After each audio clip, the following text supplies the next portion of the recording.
All right, welcome back to ABA exam review. In our latest BCBA practice exam, we're going through the next set of questions together and breaking them down. If you're new to the channel, welcome. If you're returning, welcome back. Please like and subscribe. Be sure to check out behavioranalyststudy.com for all of our study materials, including our famous combo pack and the practice question bank. When you pass, let us know so we can include you in the Sunday shout out. Other than that, let's work hard, study hard, get going. Okay, 11. A canceled class, a text from a friend, or a sunny day all lead to Jim heading out to play volleyball with his friends. These three things are not considered a part of what type of stimulus class? So the most important thing here, of course, is what is a stimulus class? And a stimulus class is simply a set of stimuli that have some characteristics in common. And the question is asking about these three items. They're not part of what type of stimulus class, okay? And you might ask yourself, well, a canceled class, a text, and a sunny day, they don't look alike. They don't have the same form. They don't have the same topography. And you'd be correct. And so you're essentially doing that, predicting the answer to the question, which is really where you want to start getting in your prep, where you can read the question and start predicting the answer ahead of time. So let's go through them. Temporal. A temporal stimulus class just relates to a portion in time, right? A segment in time. And really what they're saying is that an antecedent stimulus or a consequence. And all three of these are antecedents, right? So they all have their temporal relation in common. Functional means they have the same effect on behavior. Well, all three stimuli lead to what? Will lead to Jim playing volleyball. So they all have that in common. Arbitrary. Now, an arbitrary stimulus class means the form or the topography, they're not similar. And that is the case, right? Class, canceled class, text from friend, sunny day, do not have a similar form. Their topography is different. So these are arbitrary. What they are not is formally similar. This is not a formal stimulus class. A formal stimulus class shares things in common, size, color, shape, typically the topography, right? So these three stimuli are temporally similar, functionally similar. They're arbitrary. However, they are not considered a formal stimulus class. Skylar's husband, Walter, has a bad habit of slamming doors whenever he leaves a room. It may be his worst trait. Today, when Walter left the bedroom, he slammed the door so hard that a picture frame fell off the wall. Slamming the door when leaving the bedroom in the context of this question is considered a what?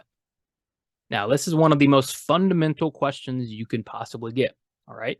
And in that scenario, when you get a fundamental question, an easy question, we don't want to overthink it. The question is asking about slamming the door when leaving the bedroom in the context of this question, okay? So let's take a look, right? Skylar's husband has a bad habit, we know that, and maybe his worst trait. So we know he slams doors. Today, he slammed the door so hard that a picture frame fell off the wall. So in the context of this question, right, he left the bedroom, he slammed the door. Is that a behavior, a response class, or a stimulus class? Well, we know it's not a response class because a response class is multiple types of responses and multiple different responses. We know it isn't a stimulus class. We just went over stimulus class. It involves multiple stimuli.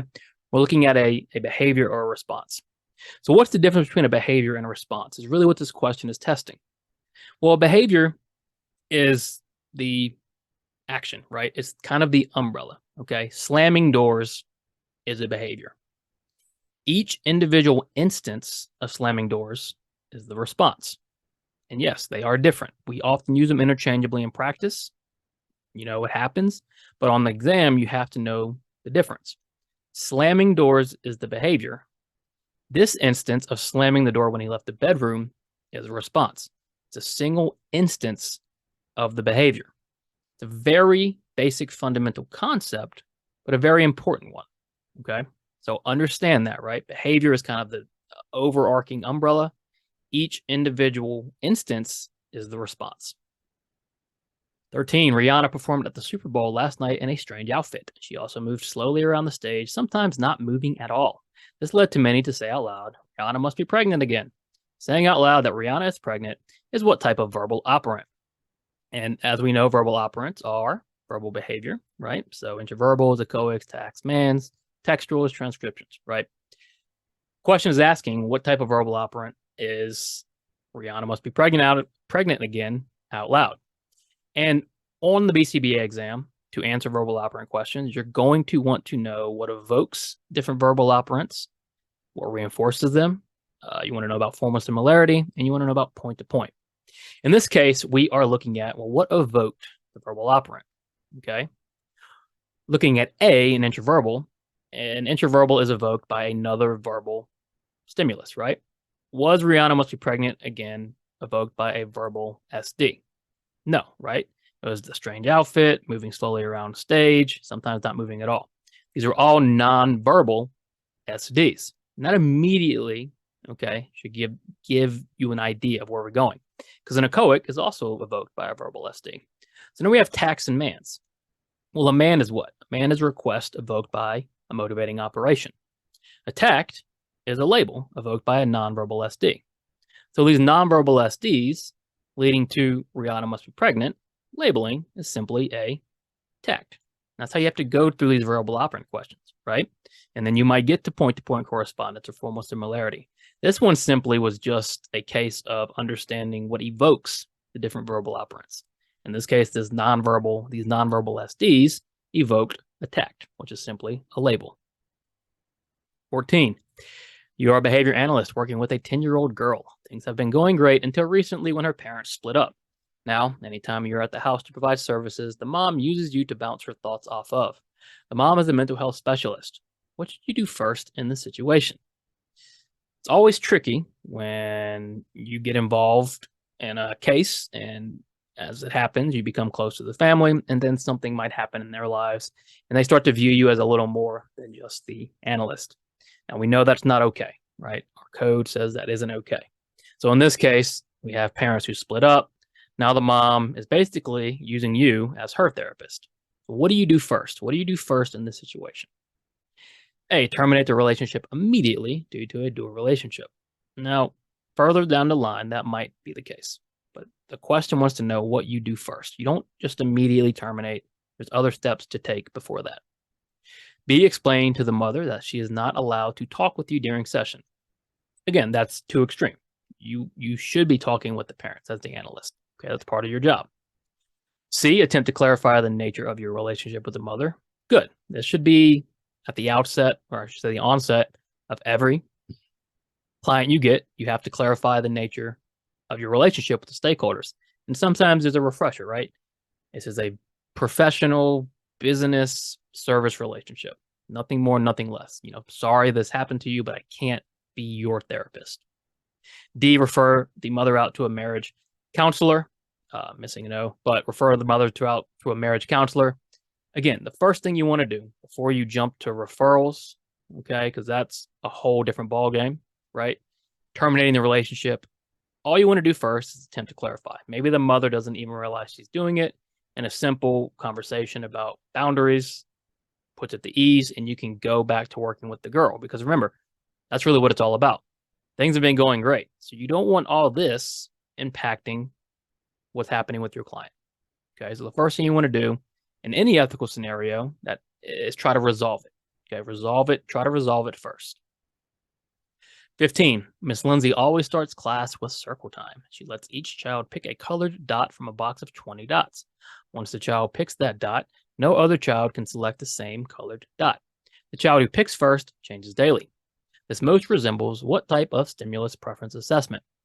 All right, so stimulus preference assessment questions. Now, our tip here, right, when dealing with stimulus preference assessments is always asking ourselves first, how many stimuli are we assessing at once? Okay, if we're only assessing one stimulus at a time, it's going to be single choice. If it's only two at a time, it's going to be paired choice or forced choice. If we're assessing 3 or more stimuli at once, it's going to be multiple stimulus. Well, Miss Lindsay, has a box of 20 dots, and they can pick from any of them. So it's got to be multiple stimulus, right? And what happens when they pick it? Well, once the child picks that dot, no other child can select the same dot, right? So that dot is removed. Now, what does that resemble? Multiple stimulus with or without replacement? Well, of course, D, right? They have the box of 20 dots. They can't select the dot that's already picked. So it's got to be multiple stimulus without replacement. You take the one chosen and then present the other items once again without replacing any item. 16, which of the following answer choices represents a behavior in terms of what you are doing in radical behaviorism? Okay. Another one, fundamental question. Okay, we're early in the test. We're doing fundamental questions. And that's not really how it's going to go, maybe, right? But getting these just building block questions. Okay, so radical behaviorism, right? We are looking at public and private events. We're thinking about operant behavior. We're thinking about the dead man's test, right? If a dead man can do it, it's not behavior. Okay, so let's think about this. What represents a behavior in terms of radical behaviorism? A, snow gently falls on you. Now, if something happens to you, is that a behavior? It's not. Snow falling on you does not involve you interacting with the environment. There's no change, right? You haven't done anything. Snow is just falling on you. B, a woman in the school hallway smiles at you.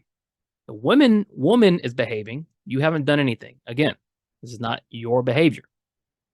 D, your toddler spills their milk on your shirt. Again, they spilt their milk on your shirt. You haven't done anything. Not a behavior. Things happening to you are not behaviors. But C, you receive a text. So that's not necessarily a behavior, but you then start to feel nervous. All right, so be careful, right? If receiving the text is the antecedent and the response is feeling nervous, according to radical behaviorism, is a feeling a behavior? It is, right? In radical behaviorism, we acknowledge private events like thoughts and feelings as behavior. So C, in terms of radical behaviorism, is a behavior. The other three are things that are just happening to you. Okay, they're not your responses. And C, although a private event, we acknowledge private events as behavior in radical behaviorism. 17, you are training new technicians on behavior management. You explain to the technicians how different consequences can increase or decrease future occurrences of target behavior. One technician says she thought we only need to worry about decreasing a target behavior. If this were true, what would this violate? Now, we know we would never just decrease the behavior without doing something else. And why? Well, when you decrease a behavior, you're taking away a functional behavior from the client. Remember, behavior serves a purpose, okay? So if the client meets a need by engaging in that response and you take away that response, or that behavior, I should say, you're taking away a functional action from them. So we have to teach them something else. So if we only were to worry about decreasing a behavior, what would that violate? A, the Premack principle. What is the Premack principle? That's grandma's law. It says the opportunity to engage in a preferred activity is used as reinforcement. So that's not going to violate increasing another behavior instead of decreasing the target behavior. The fair pair rule. Yes, that's what we're looking at. The fair pair rule says if you decrease a behavior, you should increase a behavior in its place. Okay, it's only fair. I'm taking something away. I've got to be increasing something alongside it. C, the high probability request sequence is simply giving a lot of low or a lot of high probability request followed by a low probability request. And then stimulus equivalence is our reflexivity, symmetry, which has really nothing to do with this. So if we were only decreasing target behaviors without increasing something alongside it, we would be violating the fair pair rule. Lisa, a behavior analyst, decides she is going to get her doctorate in behavior analysis and autism. Lisa goes through the program, earns her degree, and becomes a doctor. Lisa then opens her own clinic and starts diagnosing kids with autism during intake screenings. Has Lisa done anything wrong? Careful here. What do we know about Lisa? You know, she's a behavior analyst. She's now a doctor. Okay, so she opens her own clinic. Everything okay so far. But then she starts diagnosing kids with autism. Is she allowed to do that? A, no. As a BCBAD, Lisa can diagnose autism. So has she done anything wrong? No, she can. Is that true? Well, no. BCBADs alone, without other qualifications, do not have the competence or the training or the qualifications to diagnose autism. B, yes, only pediatricians can diagnose autism. Again, not true. Pediatricians aren't the only people who diagnose autism. C, no, any BCBA can diagnose autism. That, of course, isn't true. Okay, just BCBAs definitely can't. D, it depends on Lisa's other training and qualifications. And this is really the best answer. All we know about Lisa, she's a BCBAD. We don't know anything about her other qualifications. Maybe she can. We don't know. So has she done anything wrong? It really just depends. Okay, what's her other trainings? and what's her other qualifications. Now, if this answer wasn't here, okay, then the answer would be she's done something wrong, right? She can't diagnose autism just as a BCBAD. But if she's got other training and qualifications, maybe she can. Okay, so we're not sure. It's unclear. It really just depends. 19. After several weeks of pairing spoken words with picture cards, Mary Ann is ready to test out if her client has experienced stimulus equivalence. What type of procedure should she use to test for stimulus equivalence?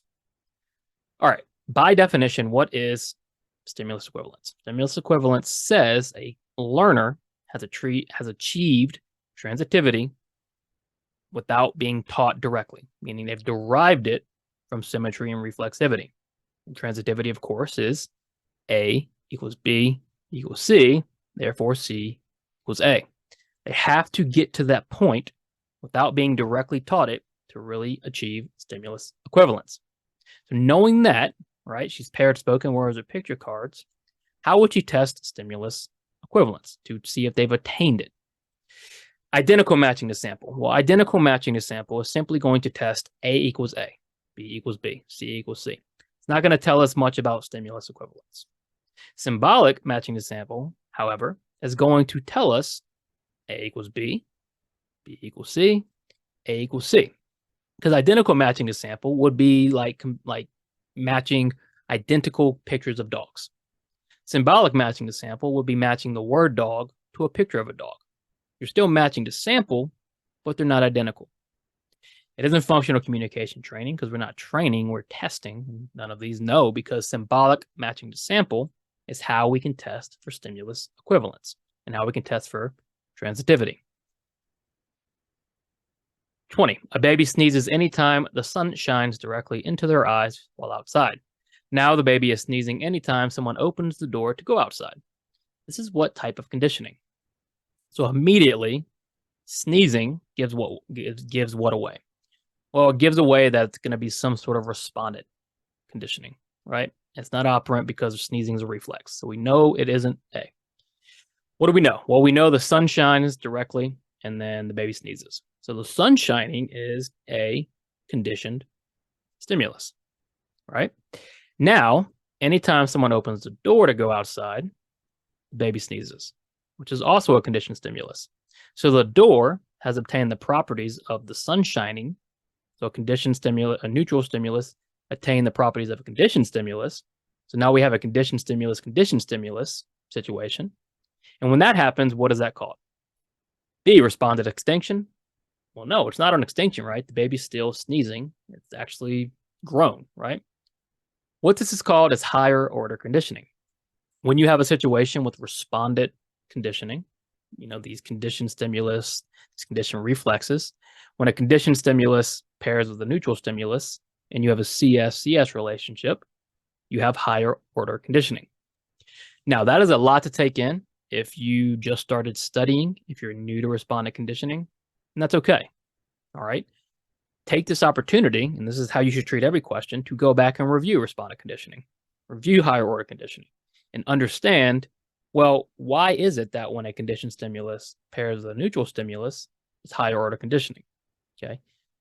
Go back and review. That's what you should do when you get stumped on a question or you have trouble with a question. Don't just jump to the next question. Stop and go review. All right. It's a good opportunity to increase your fluency, right? Increase your skill level. Great. Check out behavioranalyststudy.com for all of our study materials. As always, let us know when you pass. Work hard, study hard. See you soon.